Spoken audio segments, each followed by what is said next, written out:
On the 28th of September 2024, I set off with my best mate Steve to deliver a convoy of medical vehicles and aid to Ukraine.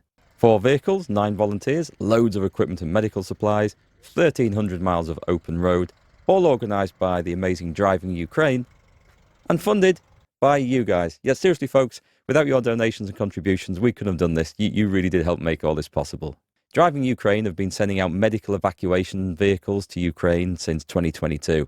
We were the 32nd convoy, and in total they've sent over 130 vehicles so far. These pickups and vans are used as ambulances and emergency evacuation for civilians and casualties at the front. So the first part of the journey is what we considered the easy bit, just driving from Oxford to Dover where we were going to take the ferry. But one amazing thing happened at the ferry terminal which really surprised me and moved me. We were sat there in the queue waiting to board the ferry. It wasn't time yet.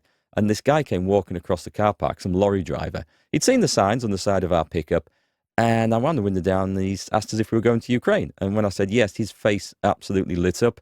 And he opened his wallet and gave us 200 Polish zloty, which is about 40 quid.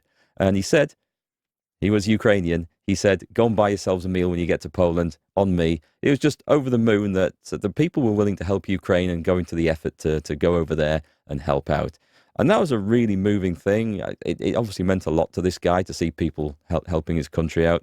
So if that guy is watching that video, then cheers. It bought the entire convoy a round of drinks and a bit more when we got to Poland.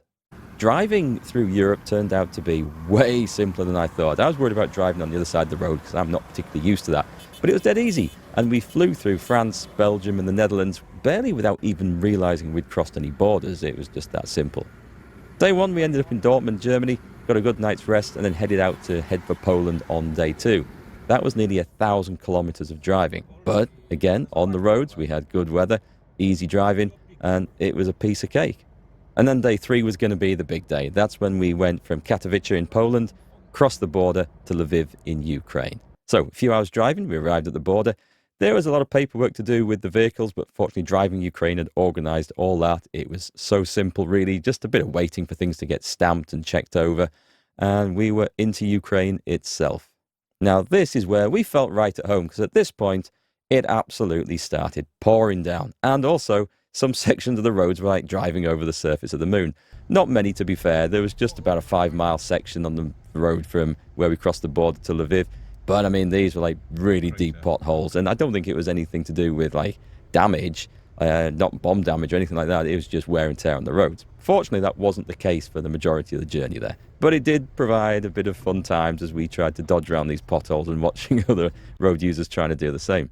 Anyway, we managed to arrive in Lviv that evening. It was pretty hectic, rush hour traffic. And this is where I learned that in Ukraine, the highway code is more like a set of suggestions rather than any solid rules. As going around the city, everyone just muscled in and pushed in at any point. And it was definitely a case of biggest vehicle has the right of way, which generally favoured us in pickups and vans, of course. But I've got to say, the drivers there, they weren't angry like they would be on our roads if people pushed in front of them. It was just the way it worked. So whilst they tried to push in front of us, when we pushed in front of them, they didn't get angry, they just accepted it, and that's kind of how the traffic flowed around the city. Anyway, by Monday night, it was mission accomplished. We'd delivered all the vehicles, all the gear to the workshop in Lviv.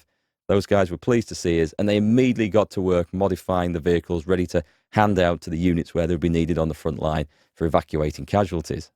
So we spent a night in Lviv, fortunately without incident, no air raids or issues or alarms going off. There had been.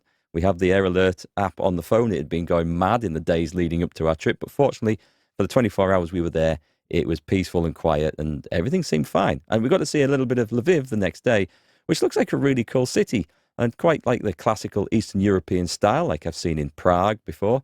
I thought it was pretty nice, and it would be a great place to visit once everything is back to normal, hopefully someday in the future, and not too far in the future. Now, there's one place our Ukrainian friends took us to that I feel a little bit awkward talking about. It was the military cemetery in Lviv. Now, we went there, we were taken there, they wanted to show it to us. I felt like I was almost being like a tourist at this, and I didn't feel like I had a right to be there, but they wanted us to show it. They wanted us to tell the story and tell you guys just what's going on and the sacrifices that their friends and family and countrymen are making. And they also really wanted to express, and they couldn't push this point enough, how grateful and appreciative they are for the equipment and vehicles that we bring across. They reminded us that every vehicle we take across means that one of their friends or family or loved ones or whatever doesn't end up in that military cemetery. The vehicles we take save lives. And they wanted to press that point and just say how thankful they were, and that if other countries that have helped them were ever in the same situation, there'd be Ukrainians queuing up to go and help them back. It was quite a moving experience. And obviously I didn't take a load of photos or video footage of the cemetery. That didn't feel right. But just this one, just to show you the size of it, all the graves there, and the other sad thing, the space reserved for future graves, because this is not a war that's going to end anytime soon. But the work that we've done, it doesn't end with the one convoy. I am dying to go back. I am dying to help again and take more vehicles and raise more money to keep this going. If you guys want to get involved, maybe take your own convoys, do your own fundraisers, then you can check out the Driving Ukraine website. They are always looking for volunteers to help out in any way. And when I say the job isn't done, I was only back in the UK a few days when we got the call from a fantastic gentleman who lives nearby, who's bought and donated 2 ex-NHS ambulances that he's picked up, and looking for some drivers to take them down to Oxford. Well, me and Steve, we've done stuff with Driving Ukraine before. We live locally. We stood up and we took them there just the other day. So they're now getting serviced, and they're going to be heading out to Ukraine, hopefully later this month, where they're going to be very gratefully received, and they will be a big addition to saving lives out there. So that was my experience with Driving Ukraine and taking the convoy out there. I think it was great. We've made some great friends that I'm sure we'll stay in touch with for life. And I'm looking forward to help again because, as I say, the job's not done. We've done something useful and appreciated, but I really feel like I want to do some more. And maybe you feel like you'd like to get involved too. If so, head over to drivingukraine.org, sign up there. They'll send you all the information about what to do, how to raise money, how to get involved. And maybe you could even find a bunch of colleagues or friends or family and go over in your own convoy with Driving Ukraine's help. That would be amazing. Anyway, check out the website if you'd like to help out, and maybe I'll see you on the next convoy.